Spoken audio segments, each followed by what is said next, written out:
जय श्री राम। सनातन परिवार ज्ञान चर्चा में आपका स्वागत है।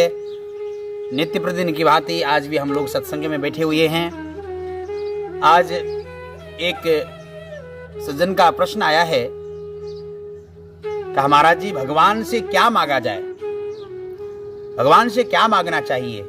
बहुत ही सुंदर प्रश्न किया है। वास्तव में भगवान से मांगे क्या? वो तो जगदीश्वर है। किम देयमस्ति भवते जगदीश्वराय। वो जगत का मालिक से हम क्या मांगे? वैसे उसने तो सब कुछ हमें दिया है, उसने बाकी क्या रखा है मांगने के लिए। भगवान ने इतना सुंदर शरीर दिया है, इतना सुंदर स्वरूप दिया है, सुंदर घर दिया है, सुंदर परिवार दिया है, सुंदर संसार दिया है, सुंदर इष्ट मित्र दिए हैं। फिर भी भगवान से क्या मांगना चाहिए? पर लोगों को मांगना भी नहीं आता। एक बार क्या हुआ, एक घर में 3 जने थे, बहुत गरीब, माँ बाप और उसका एक बेटा। तीनों ने भगवान शिव का तपस्या किया। भगवान शिव प्रसन्न हो गए और भगवान शिव ने कहा, वरदान मांगो। कहा कि हमें आप ही दे दीजिए जो देना चाहो, हमारे लिए जो अच्छा हो। तो भगवान शिव ने कहा कि आप तीनों को एक एक वरदान देता हूं, जब भी जो कुछ मांगो एक ही बार में मांग लेना। कहा ठीक है।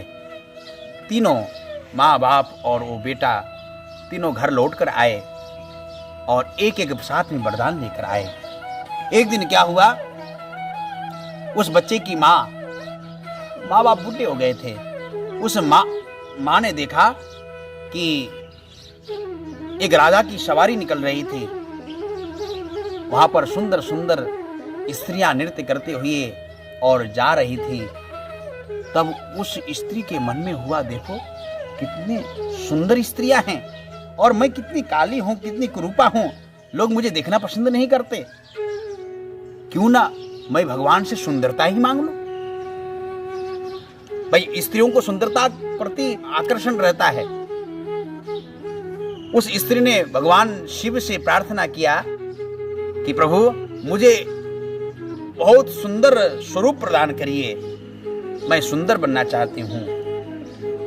महाराज भगवान शिव ने तत्क्षण उसे ऐसा लावण्य स्वरूप प्रदान किया। 16 वर्ष की हो गई और ऐसे अप्सरा के समान वह सुंदर हो गई। अब महाराज, सुंदरता के आने के बाद में थोड़ा सा अभिमान भी आ जाता है। एक दिन राजा की सवारी वहीं से निकल रहा था। वो अपने घर के सामने सफाई कर रही थी। उसी समय में राजा का नजर उस सुंदरी के ऊपर पड़ गया। राजा ने देखा कि इतनी सुंदरी और इस गरीब के घर में, ना, इसका शोभा यहां नहीं दिख रहा है। इसका शोभा तो राजमहलों में है, इसका जगह तो राजमहलों में है। इस सुंदरता का जगह तो राजमहल में होना चाहिए। राजा ने आदेश दिया और उस स्त्री को राजमहल में ले गए। अब बेचारा इधर घर में 2 ही बाप और बेटे रह गए। अब जिसकी पत्नी को कोई ले जाए, उस पति के ऊपर क्या बीतता होगा। वो पति ने सोचा कि उसने मांगा तो क्या मांगा, सुंदरता मांगा, और कुछ मांग लेती, जिसके कारण आज राजा घर से उठाकर ले गया। मैं राजा को करूं तो क्या करूं, वो राजा रह गया, उसको कुछ कहा भी नहीं जा सकता है, उसके साथ में कुछ किया भी नहीं जा सकता है। उसने सोचा कि उसे सुंदरता चाहिए था, मैं बताता हूं उसको। उसने क्या किया, भगवान शिव से प्रार्थना किया, हे प्रभु मेरी पत्नी को सुंदरता चाहिए था, उसको अपने पति की भी थोड़ा सा ख्याल नहीं आया। बुढ़ापा में उसको यौवनता चाहिए, उसे हे भगवान सुवर्णी बना देना। अब महाराज राजमहल में वो सुंदरी जैसे खेल रही थी राजाओं के साथ में, पास में बैठी हुई थी, उसी समय में अचानक वो तो सुवर्णी बन गई। राजा ने देखा कि अभी अभी ये सुंदरी सुवर्णी बन गई। राजा ने सोचा कि ये तो कोई मायावी लगती है, कोई जादूगरनी, कोई चुड़ैल लगती है, इसको जल्दी से भगाओ। आदेश दिया। मंत्रियों ने, सिपाहियों ने उसको वहां से निकालकर महल के बाहर कर दिया। अब वो सुवर्णी बनी हुई अपने पूछ हिलाते हिलाते नालियों में जो है मुंह लगाते हुए, मारते हुए अपने घर के पास में पहुंच गई। उसके पति, उसका बेटा, पति ने कहा कि अब तुझे समझ में आ गया, बहुत सुंदर बनना चाह रही थी, पर बेटा बेचारा क्या करे, उसका क्या कसूर था। माँ के बिना बेटा कैसे रह सकता। कि उस बेटे ने सोचा कि मुझे और कुछ भी नहीं चाहिए, मुझे तो मेरे पहले वाले ही माँ बाप चाहिए। भगवान शिव से कहा, हे प्रभु, मुझे तो वो जो मेरी माँ जो पहले जैसे थी आप वैसे ही उसे बना दो, वो पहले की जैसे हो गई। देखो इतना बड़ा वरदान भगवान ने दिया, फिर भी उनको मांगना नहीं आया, जो वैसे के वैसे ही रह गए। भगवान से क्या मांगे? संसार के वस्तुओं को जो नाशवान हैं, जो क्षणिक हैं, संसार का सुख, संसार का वैभव जो क्षणिक हैं। अरे एक बुढ़िया ने भगवान का तपस्या करी, भगवान शिव ने उसे प्रकट होकर कहा, बोल मैया तुझे क्या चाहिए। बुढ़िया बेचारी बड़ा चालाक थी। बुढ़िया ने सोचा कि मैं क्या मांगू। भगवान ने कहा कि एक ही वरदान में जो मांगना है तुझे मांग ले।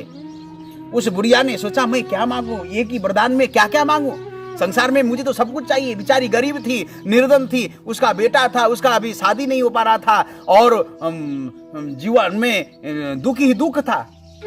उस बुढ़िया ने चालाकी से भगवान से मांगा कि प्रभु अगर आप देना चाहते हो तो मैं देखना, अपने इस आंखों से, अपने इस जीवन में ही मैं देखना चाहती हूँ कि मेरा पोता मेरे घर के सामने चांदी और सोने के बाटकियों में खीर, दूध का खीर खाते हुए और सोने के पलने में झुलाते हुए मैं ये देखना चाहती हूँ।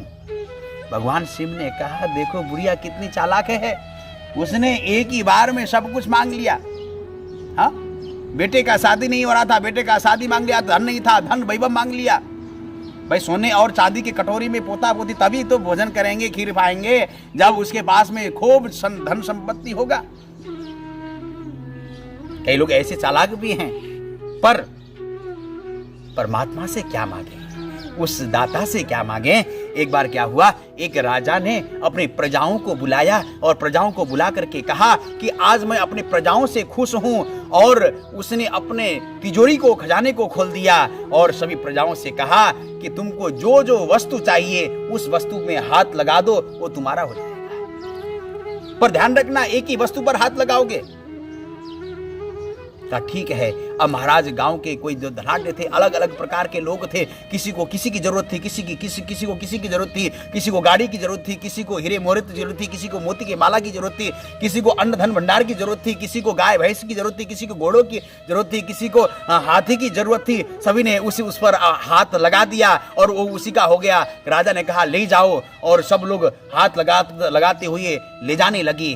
पर एक व्यक्ति था, वो किसी के ऊपर हाथ नहीं लगा रहा था, सब जा रहे थे। उसने कहा, अरे तू, मुझे कुछ नहीं चाहिए क्या? तू किसी सामान पर हाथ नहीं लगा रहा है? कहा कि मुझे चाहिए, और धीरे से आकर उसने राजा को ही हाथ लगा दिया। कहा ये क्या किया? कहा कि राजन, आपने कहा कि हमारे राजमहल के वस्तुओं पर हाथ लगाओ जो तुम्हारा हो जाएगा,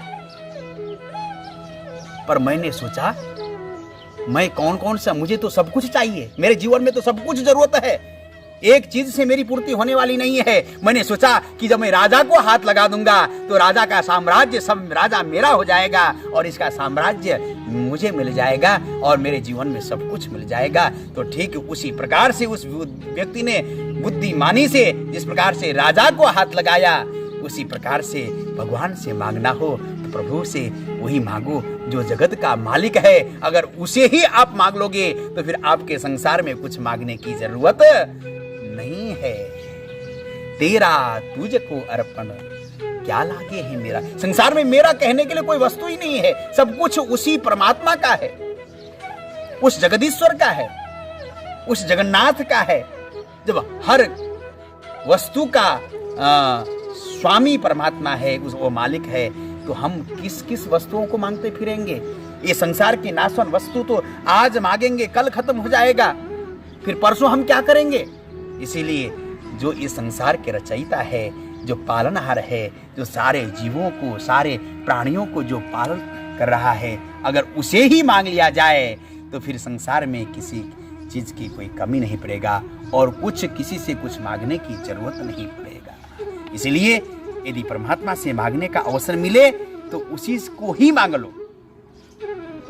अगर आपने उसको ही मांग लिया तो आपने सब कुछ मांग लिया। अगर संसार के नाश्वर पदार्थों को मांगते रहोगे तो ध्यान रखना, मांगते मांगते थक जाओगे, उम्र बीत जाएगा, पर आप उन भोगों को भोग नहीं पाओगे, क्योंकि ये भोग राम जी वैसे रह जाएंगे, आप जीर्ण शीर्ण हो जाओगे। भोगे न भोगता वयमेव भोगता, ये भोग उनको आप नहीं भोग पाओगे, भोग ही आपको भोग देगा। इसीलिए अगर आपको संसार में कोई चाहिए, आपको भगवान से कुछ मांगना हो तो संसार के इन नाशवन पदार्थों को मत मांगना, उससे तो उसी को मांग लेना। जब वो हरि ही हमें मिल जाएगा तो फिर क्या चीज की कमी रह जाएगी। इसीलिए प्रभु मांगना हो तो बस यही मांगिए। जय श्री राम।